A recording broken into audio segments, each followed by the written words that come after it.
Hello, today we're taking a look at the Anbernic RG351V. This is a multi-platform handheld console for playing retro game ROMs for 8 and 16-bit systems. This product was sent to me by Banggood to review, so they deserve a quick shout out from me to thank them for the support, and there is a product link in the description. As we take a look at what comes in the box, I'll run you through some technical specs. The RG351V sports a quad-core 1.5 GHz CPU plus a dedicated Mali G31 GPU, and we get 1 GB of RAM. The IPS display is 640 by 480 resolution, that's 4:3 and not widescreen. And you'll see in a moment that's nothing to worry about. It's designed for running older games which predate modern large screen aspect ratios. Another feature worth mentioning is it does have built-in Wi-Fi that can be used for transferring game ROMs or updating box art. The built-in lithium-ion rechargeable battery is good for 4 to 5 hours of gameplay.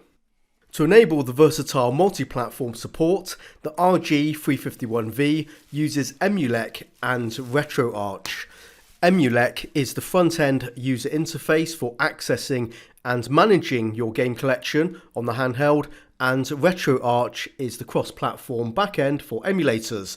As it's all set up for you, there's a minimal amount of technical know-how required by the user. That said, you will need to learn a few basic things to get up and running, but I won't be covering too much in that area in this video as it's not a setup tutorial, but there will be a few bits and pieces I'll show you along the way that should help. Also check the video description as I've posted some useful links for new users. The firmware in your games are stored on a removable microSD card. A 16GB SD card was included with mine, but no game ROMs were shipped. And that's fine, you will find versions of the RG351V that come packed with thousands of ROMs. Game ROMs are not difficult to find, so it's not really a problem. There are 2 micro SD slots in the side. You can simply increase storage by adding another SD card. The micro SD with the firmware always needs to be placed in the top slot to be read.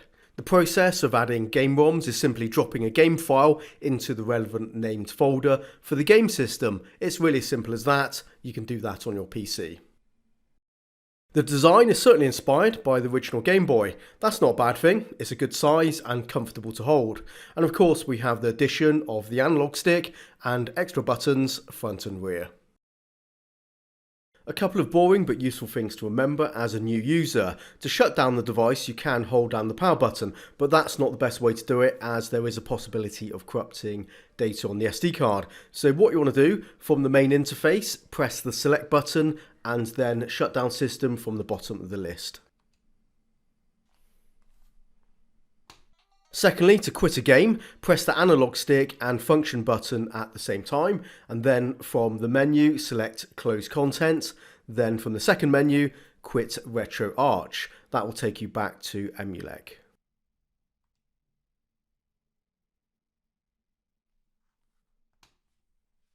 The list of emulated systems is extensive, several brands of handhelds, consoles and classic arcade machines, plus 8 and 16-bit home computer systems from the 80s and 90s.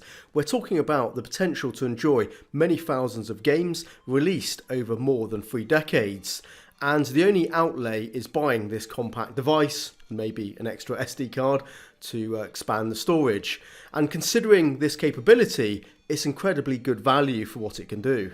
The build quality of the RG351V is of a high standard throughout. The 60Hz screen is bright, colours are vibrant, there's no screen tearing or smearing. Being an IPS display, the viewing angles are excellent. Handling the device, it feels solid and the controls feel great too. There's nothing cheap about it, it's a very well made piece of hardware. 100% emulation across every system and for every game is not guaranteed. Some titles may struggle with either slowdown or sound issues. I guess there may be some games that don't load at all, but what you can do in that circumstance, you can try another ROM, just find another source, and you may find that works for you as well. Games that are likely to suffer from sound and slowdown are more likely to be 3D games, but that said, I found plenty of 3D games that ran really well. Maybe not 100% perfect to the originals, but Very playable, and I'd say very enjoyable and not really an issue. So anything else, 2D games, platform games, shooters, anything like that, everything else ran like a champ and absolutely fantastic. So it's hard to give it a hard time when this little guy does so much. You still have access to thousands and thousands of games that are going to run perfectly. After spending many hours with the RG351V, my only criticism was sometimes the audio output from some games seemed a bit low. Some were fine and some, you wanted maybe double the volume. The built-in speaker isn't especially loud, but it's okay. But yes, it would have been nicer to have something with a bit more volume maybe, so you could pump up the sound a little bit more. But, regardless, everything sounded pretty clear and still enjoyable. So not a big deal breaker really, and there is an audio jack if you want to plug in some earphones. Well, there you go guys, the Anbernic RG351V. In summary, a great little system. It's a versatile pocket handheld, really easy to use. There's some other guides out there if you want to get more in-depth information on some of the back-end settings, because there's a lot of stuff going on there guys, but I just wanted to give you the essence of this product. It has the potential to run more games than you'll play in a lifetime. What's not to like?